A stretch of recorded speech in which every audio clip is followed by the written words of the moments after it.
लिखा है। देखिए, जैसा कि पूरे देश को इस बात का पता चला है कि जो मेरे से इसका एक इलीगल फ्रेंड पाकिस्तान में था, जब ये पाकिस्तान छोड़ के भारत में आई सीमा हैदर, उस वक्त वहां पर एक जिस प्रकार से यहाँ सचिन को गच्चा दे करके बहकाकर फुसलाकर और उसको गुमराह करके उसके साथ ये रह रही है और सचिन भी इसके साथ अपराध करने पर तुला हुआ है, इसको भारत में घुसाया है, उसी प्रकार से एक व्यक्ति जो पाकिस्तानी व्यक्ति है वो व्यक्ति वहां पर अच्छी जगह नौकरी करता है, इसके साथ इलीगल रूप से वो वहां पर रह रहा था और रात दिन इसके साथ वहां पर वो रहता था।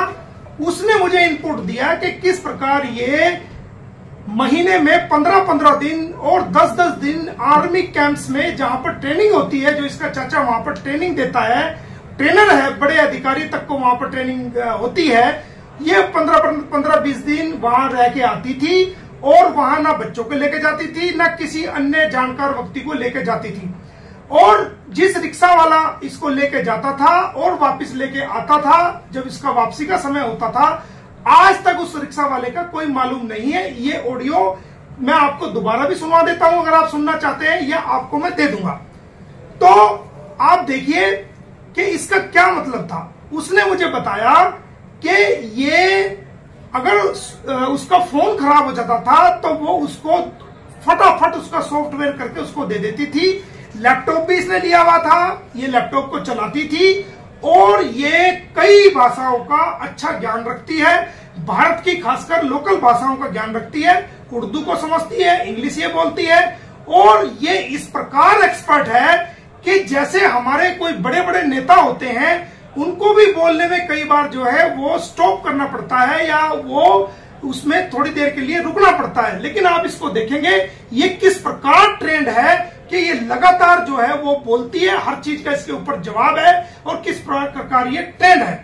तो आज हमने गृह मंत्रालय के सचिव को, मुख्य सचिव जी को हमने लिखा है कि जो पाकिस्तानी अवैध घुसपैठी सीमा हैदर है, जो वाइफ ऑफ गुलाम हैदर है, वो भारतीय आंतरिक सुरक्षा के लिए, इंटरनल सिक्योरिटी के लिए, हमारी भारतीय इंटरनल सिक्योरिटी के लिए आज बहुत बड़ा खतरा है और आने वाले समय में ये बहुत बड़ा खतरा बन जाएगी, क्योंकि इसने सोशल मीडिया के माध्यम से और यूट्यूब के माध्यम से, इंस्टाग्राम के माध्यम से, फेसबुक के माध्यम से और दूसरे जो टेलीग्राम के माध्यम से और दूसरे माध्यमों से 14 लाख लोगों से, भारतीयों से संपर्क किया है।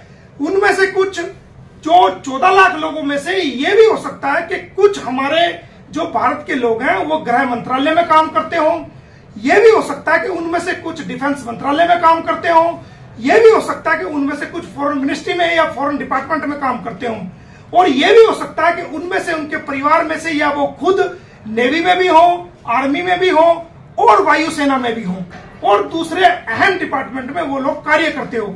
तो इसका कार्य लोगों से संपर्क बनाना है। ये जहां बैठे, जैसे बैठे, जो कागज चाहे वो मंगा सकती है, ये एफआईआर भी निकाल सकती है, ये कोर्ट के डॉक्यूमेंट भी मंगा सकती है।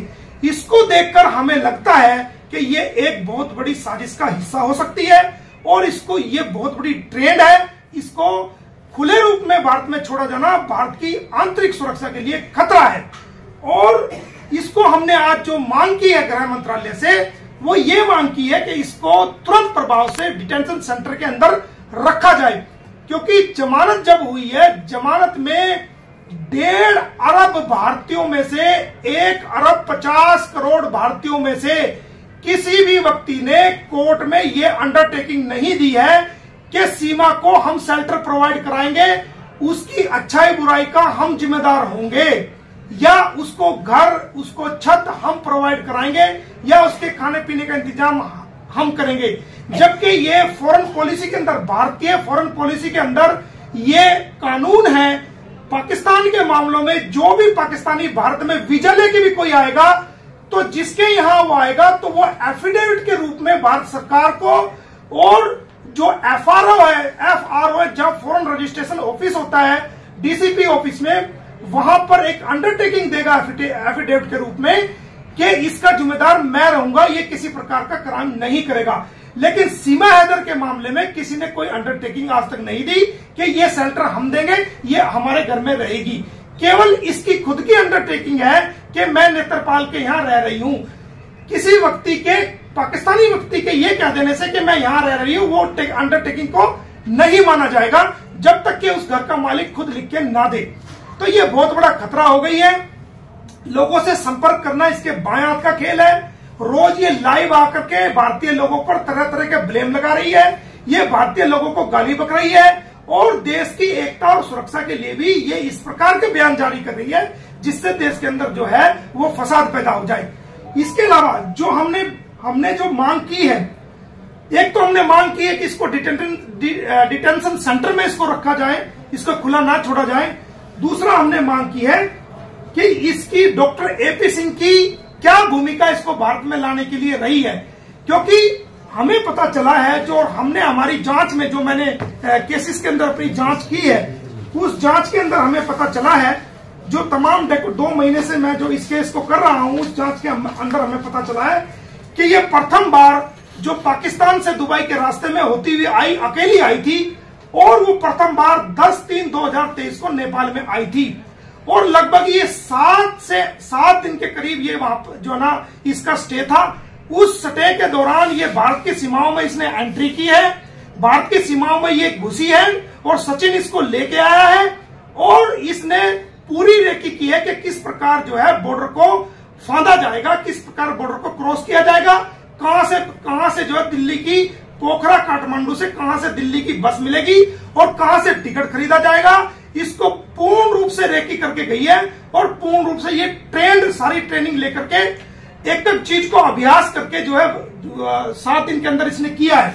और फिर ये भारत में भी सलाह मशवरा करके गई है। हो सकता है ये एपी सिंह से जो है इस बात को सलाह लेके गई हो, फोन द्वारा या मुलाकात के द्वारा, और एपी सिंह ने उसको ये कहा हो कि आप अगर अकेली भारत में रहेंगी तो आपकी सुरक्षा के लिए ये बड़ा सवाल पैदा हो सकता है और भारत की सुरक्षा एजेंसियां आपको भारत में नहीं रहने देगी, तो आप जाइए और आप अपने बच्चों को लेके आइए। तो उसी कानूनी सलाह को जो दी गई थी को मानते हुए ये दोबारा जो है वो 10/5/2023 को सेकंड टाइम में दुबई के रास्ते होते हुए नेपाल आई है। और देखेंगे कि इसको कोई परेशानी नहीं हुई, क्योंकि ये पहले रेकी करके जा चुकी थी। ये डायरेक्ट वैन से, ये कहती है काठमांडू से पोखरा तक ये वैन का इस्तेमाल करती है, ये एफआईआर के अंदर लिखा हुआ है। और पोखरा से दिल्ली के लिए ये डायरेक्ट बस पकड़ती है। और 13/5/2023 को मैं आपको बता दूं कि जो एफआईआर के अंदर लिखा हुआ है कि ये यमुना एक्सप्रेस वे फलेवदा कट के पास ये उतर जाती है। यानी कि इसको पूरी ट्रेनिंग थी, इसको यूं पता था कि कहां से, पोखरा से, काठमांडू से दिल्ली की बस मिलेगी, कैसे जो ना ब्रेक किया जाएगा। एक बात मैं और बता दूं, जिस वक्त बस में सिक्योरिटी, जो हमारे भारत की जो बॉर्डर सिक्योरिटी फोर्स पे जो हमारे भारत के जवान जो बस को चेक करते हैं, जिस वक्त ये आने लगी, जो नौजवान थे इसको चेक करने लगे, तो इसने बहुत ही ट्रेनिंग के द्वारा और अपनी सोची साजिश के द्वारा इसने अपनी बेटी के मुंह में हाथ डाल दिया और अपनी बेटी के मुंह में हाथ डाल के उसको उल्टी करवा दी, जिससे उसके पूरे कपड़ों पे उल्टी आ गई। तो जो हमारा अधिकारी, भारत का जी बॉर्डर पे जो सुरक्षा अधिकारी है, इसको चेक करने के लिए गया था, उसने देखा कि इसके बच्चे ने उल्टी कर दी। तो बच्चे देख करके उसने एक मानवता का परिचय देते हुए ये समझ करके छोटे बच्चे उल्टी कर दिए, महिला है, इसको क्या पूछताछ की जाए, वो वापस जो है नीचे उतर गया, इसको पूछताछ नहीं की और इसने मौके का फायदा उठाया। ये इतनी ट्रेंड है, ये इतनी चालाक है, और इसका मैं आपको सबूत दे सकता हूं कि आप इसको खुद सुन सकते हैं कि जो इसके बारे में इनपुट मुझे पाकिस्तान से प्राप्त हुआ है, उसके बारे में आपको मैं खुद सुना सकता हूं। वो आप अपने इसको सुन सकते हैं कि किस प्रकार जो है ना इसने भारत की सुरक्षा एजेंसी को भी दत्ता बताया है। तो आपका क्या कहना है कि ये कोई साजिश है, ये जासूस है? ये सुनो, सुनिए।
या वो ये दे देंगे है हमारे पास। आप सिर्फ उल्टी वाली छोड़, एक हमने एक ही जवाब दे दो, उल्टी वाली छोड़ो। बंद कर देगा इसको। अच्छा नहीं भाई तो पूछने देना थोड़ा सा ना। हाँ हाँ। तो आपका क्या कहना है कि जासूस है? इस बात को तो जांच एजेंसियां बताएगी। देखिए, मेरी कानूनी अवलोकन के मुताबिक जो मेरे सामने इनपुट्स आए हैं, क्योंकि भारत की जो सुरक्षा एजेंसियां हैं वो जांच करने के लिए पाकिस्तान में तो जा नहीं सकती। जो भारत की सुरक्षा एजेंसी है, जो उत्तर प्रदेश पुलिस है, जो जांच कर रही है, या दूसरी अन्य जो एजेंसी जांच कर रही है, वो पाकिस्तान में तो जा नहीं सकती। उसके लिए अपने कलू को ढूंढना पड़ेगा। जो इसके खुद के जानकार है, जो 24 घंटे इसके साथ रहते थे, उनकी एविडेंस को ढूंढना पड़ेगा और वो भारत में आके अपनी गवाही देने के लिए तैयार है। वो रिकॉर्डिंग मेरे पास है। आपके आरोप बहुत ज्यादा है, तो क्या आप तो आरोप नहीं, आप सीधे तौर पर आरोप नहीं है, आरोप नहीं है ये हमारा ये कहना है। हमने आज गृह मंत्रालय को लिखा है कि ये ट्रेनिंग सेंटर में 15 से 20 दिन रुक के आती थी और ये कंप्यूटर चलाने में एक्सपर्ट है, ये सॉफ्टवेयर करने में एक्सपर्ट है, कई भाषाओं को इसको ज्ञान है। जब इसने नेपाल बॉर्डर को क्रॉस किया, उस वक्त इसने एक बेटी के मुंह में हाथ डाल करके उल्टी करवा दी, ताकि जो सुरक्षा अधिकारी वहां पर चेक करने के लिए बॉर्डर पे हमारे अधिकारी होते हैं, वो देख करके नीचे उतर गया। तो ये क्या है? ये क्या दिखाता है? ये क्या समझाता है कि ये कितनी ट्रेंड महिला है ये, और किस प्रकार ये जवाब देती है? ये भारत के लोगों को मूर्ख बना रही है, ये देश की एजेंसीज को, भारत सरकार को मूर्ख बनाने की कोशिश कर रही है। ये क्या है? और जो इनपुट आए हैं, हमने इनपुट आपको तमाम सुनवाए हैं, तो उन इनपुट के आधार पर जो है हमारी जांच एजेंसियां जांच करनी चाहिए। लेकिन हमारी जांच एजेंसियां पाकिस्तान में नहीं जा सकती, वहां जाकर के कंफर्म नहीं कर सकती, वहां जाकर के जांच नहीं कर सकती। हमारी जांच एजेंसियों को उन लोगों की गवाही को लिखना होगा जिन लोगों ने आंखों से इसको ट्रेनिंग कैंप में जाते हुए और रहते हुए देखा है। और ये जो मेरा गवाह है, ये भारत में आकर के सुरक्षा एजेंसी के सामने भी गवाही देने के लिए तैयार है, ये कोर्ट में आकर के गवाही देने के लिए तैयार है। ये इसने मुझे कहा है कि मेरा नाम कोर्ट में आप लिखवा दीजिए, मेरा नाम गवाही में आप लिखवा दीजिए। और इसके अलावा इस व्यक्ति ने ये कहती है कि मैं सचिन से प्यार के लिए वापस आई हूं। तो अगर ये सचिन से प्यार के लिए आई है, तो दोस्तों मैं आपको कुछ दिखाना चाहता हूं। आप देख सकते हैं कि ये क्या चीज है, वो आप देखिए कि ये देखिए, अगर ये सचिन से प्यार के लिए आई है, तो ये जो एक व्यक्ति है, ये देखिए, इसके साथ इलीगल रिलेशन में ये रह रही थी काफी टाइम से, भारत में आने तक भी ये रह रही थी। तो ये क्या था? अगर सचिन से प्यार है तो इसके साथ क्या था जिसने हमें सारी चीज जो ना प्रोवाइड कराई है, वो आप देख सकते हो।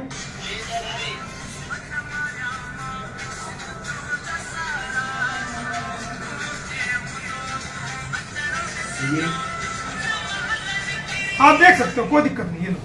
ये पाकिस्तान में इसके साथ रहता था। और ये देखिए, ये आप देखिए, ये देखिए,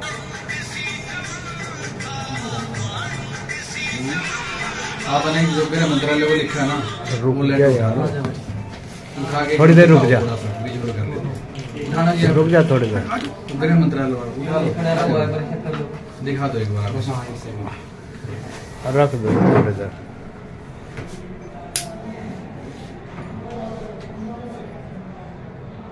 ये भेज दिया आपने? भेज दिया मेल द्वारा, और डाक से भी भेज रहे हैं। मेल द्वारा चीफ सेक्रेटरी को लिख दिया है और जो इंटेलिजेंस ब्यूरो के जो चीफ है उनको भी हमने इस बारे में लिख दिया है। एक सेकंड।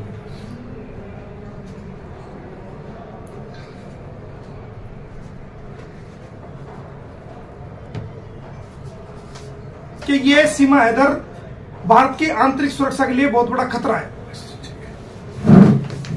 चला दे तुम